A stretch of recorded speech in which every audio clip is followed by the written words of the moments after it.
n'a pas flanché, les gars. On n'a pas flanché. Salut les fans du FC Barcelone, salut les fans du football, j'espère que vous allez bien, moi je pète la forme.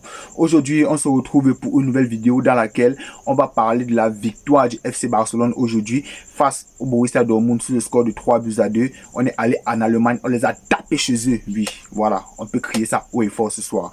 Alors, nous sommes deuxième au dénouement de la 6e journée des phases de poule de la Ligue des Champions, voilà, derrière Liverpool, et ça fait du bien, voilà, de gagner comme ça là, suite à notre désillusion en championnat face au Real Betis, 2 buts partout. Gagner aujourd'hui vraiment représente beaucoup de choses pour nous dans un premier temps. Dans un deuxième temps, ça nous rassure, voilà. On est rassuré un peu, bien qu'on a été fébrile durant une majeure partie de la deuxième mi-temps, mais le dénouement final est que le Barça a réussi à empocher les 3 points. Je vais mettre l'accent sur 3 joueurs, voilà, 3 joueurs qui ont été clés durant ce match.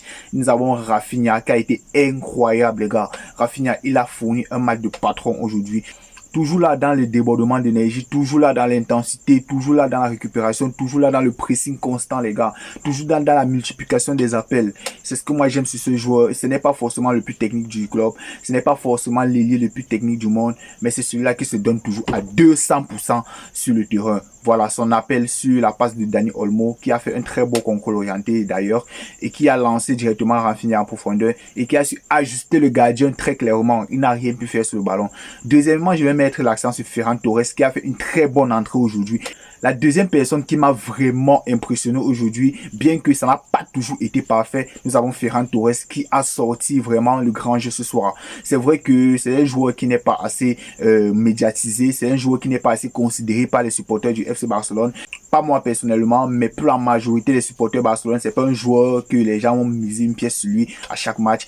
Mais depuis les 3 derniers matchs, lorsqu'il entre en jeu, il fait la différence. Et c'est ce qu'on demande d'un attaquant. Ce n'est pas le plus fun techniquement, mais c'est celui-là qui va toujours amener le danger. Au début du match, vous fatiguez tous les défenseurs du club adverse. Et Ferran Torres entre pour piquer où ça fait mal. Et c'est ce que moi j'aime sur lui. Il ne rate presque jamais ses occasions, surtout quand il est utilisé en tant que joker. Donc je vais mettre vraiment un grand bravo à Ferran Torres ce soir, qui m'a satisfait. C'est vrai que c'est son deuxième but, son contrôle. J'ai failli le goumer à travers l'écran de la télé. Mais finalement, il a pu marquer ce but.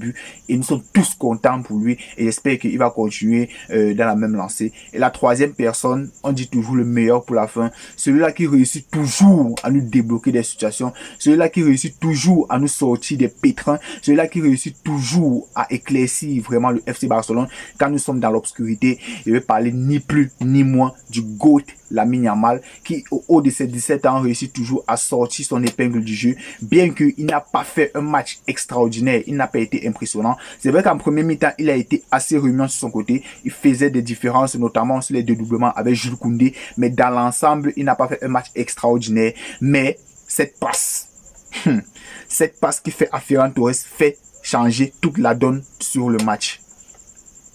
C'est un génie, les gars. C'est clairement un talent en or. Ce petit de 17 ans, il est vraiment ce joyau-là qu'il faut prendre soin, il faut polir à tout moment. C'est un joueur incroyable. Il n'y a plus rien à dire sur lui.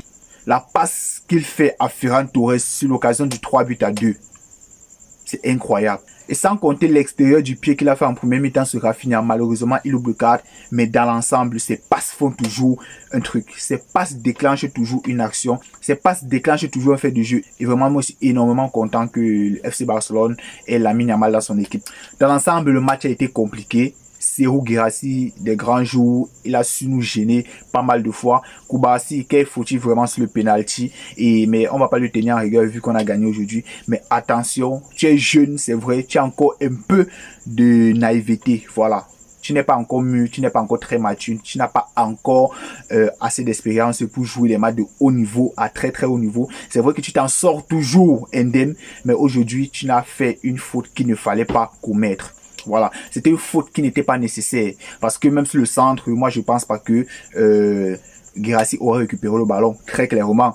Mais je ne vais pas t'atteindre rigueur. Tu es un défenseur extrêmement intelligent, dur sur l'homme, mais une erreur, tout le monde le fait. Nous sommes tous des humains et je pense que tu vas rebondir dessus. Voilà, je pense pas que ça va faucher ton mental ou un truc du genre. Voilà, la charnière a été plutôt intéressante aujourd'hui. C'est vrai qu'on marquait le Borussia Dortmund égalisait.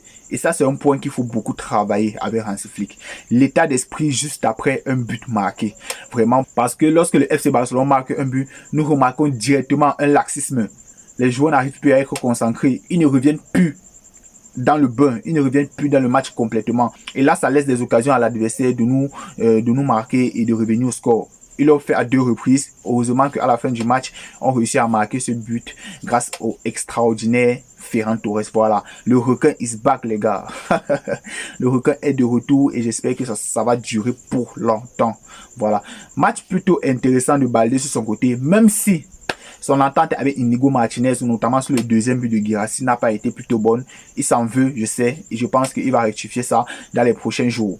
Et du côté de Koundé, moi je l'ai trouvé plutôt intéressant. C'est vrai que Gittins l'a causé énormément de problèmes, notamment avec sa grande vitesse, mais dans l'ensemble, il a plutôt géré son côté. Il a fait un très bon match, moi je trouve. Jules Koundé, notamment avec son débordement avec Lamine Yamal sur le but qui amène le premier but de Ferran Torres. Son débordement a été très intéressant.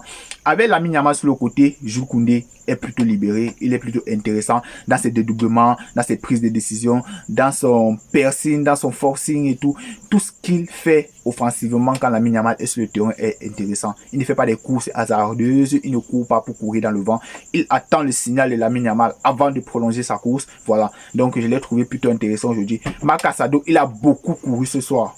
Et je suis très fier de lui. Je le voyais à gauche, à droite, à l'axe, par devant, par derrière. Parfois, il revenait aider Jules Koundé parce que Jules Koundé peinait un peu avec Gittins. Parfois, il était au milieu aider Pedri parce que Pedri galérait au milieu de terrain. Vraiment, il était partout ce soir. Beaucoup ne vont pas remarquer son match parce que forcément, il courait un peu de partout. Il n'a pas été plutôt celui-là qui était à la passe, qui était à l'origine vraiment des actions. Mais c'est celui-là qui s'est bagarré sur le terrain. Voilà. Et je pense que l'énergie qu'il a pu offrir aujourd'hui à l'équipe a fait beaucoup de bien dans l'ensemble du collectif.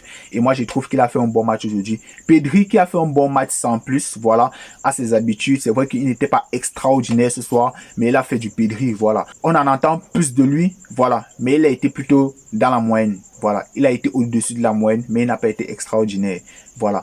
Dani Olmo a été bon, il a été très bon même. Dans ses contrôles orientés, il est extrêmement fort. Dani Olmo, c'est le maître des contrôles orientés. Je n'ai jamais vu ça. Ce mec, quand il fait un contrôle dos au but, sache déjà qu'il aura danger. Notamment sur le premier but de Rafinha, vous avez vu son contrôle. Ça a éliminé directement, je ne sais pas si c'était Ben Sebaini. Oui, je pense que c'était lui. Ça l'a éliminé d'un coup. Pap. Rafinha a fait l'appel comme à ses habitudes et il plante le but. Donc Dani Olmo a été très intéressant dans son numéro 10. C'est vrai qu'il ne peut pas encore finir les matchs. Il ne peut pas commencer un match fini. Vous savez, c'est un joueur extrêmement fragile. Je pense que les remplacements sont venus au bon moment. Vraiment quand on en avait vraiment besoin. C'est ça qui nous a aidé en quelque sorte à mener, bien qu'on a été rattrapé et à gagner ce match. Voilà. L'entrée de Firmin, l'entrée de Ferran Torres, pas l'entrée de De Jong. De Jong n'a pas été bon ce soir. De Jong, on dirait, on lui donne encore du lait au biberon. Je ne comprends pas ce joueur. Il est lent. Il est léger. On va peut-être dire que Lamine Yamal est léger. Mais De Jong, il est léger. Il est mou. Je ne sais pas. Où est le De Jong de Ajax 2019? Où est le De Jong qui mettait de la misère au Real de Madrid? Mais ce mec, il est lent. Il est léger. Il a peur de se blesser ou quoi? Si tu as peur de te blesser, il faut rester au banc. Oh, vraiment, je t'ai pas trouvé très intéressant. Mais je pense que tu vas grimper à niveau. Je ne sais pas si un jour je vais encore faire confiance à Frenkie de Jong. Je ne sais pas. Je suis très mitigé par rapport à son cas. Je ne sais vraiment pas si un jour je vais réussir encore à lui faire confiance. Mais bon, on n'a pas trop le choix. C'est notre capitaine et vivement le retour aussi d'Araujo qui sera là le week-end face à Leganés. Demain, je vais sortir une vidéo d'enseignement de ce qu'on peut rectifier. Et nous allons finir la vidéo par Robert Lewandowski qui n'a pas trop été intéressant pendant tout le match. Voilà, il a un peu couru, il s'est battu pour le collectif. Mais dans l'ensemble, il n'a pas fait un très bon match. J'espère qu'il va rebondir ce week-end face à Leganés parce que ça fait un moment qu'il n'a pas marqué. Hein? Ça fait un moment Lewandowski n'a pas marqué. Et c'est ça que nous tous attendons. Voilà, on veut un Lewandowski présent dans la surface de réparation qui finit les actions. Voilà. Donc, j'espère qu'il va se remettre à travailler. J'espère qu'il va revenir à son meilleur niveau comme il était en début de saison. Voilà. C'est tout pour cette vidéo. J'espère qu'elle vous aura plu. Ça, c'est une vidéo à chaud, vraiment.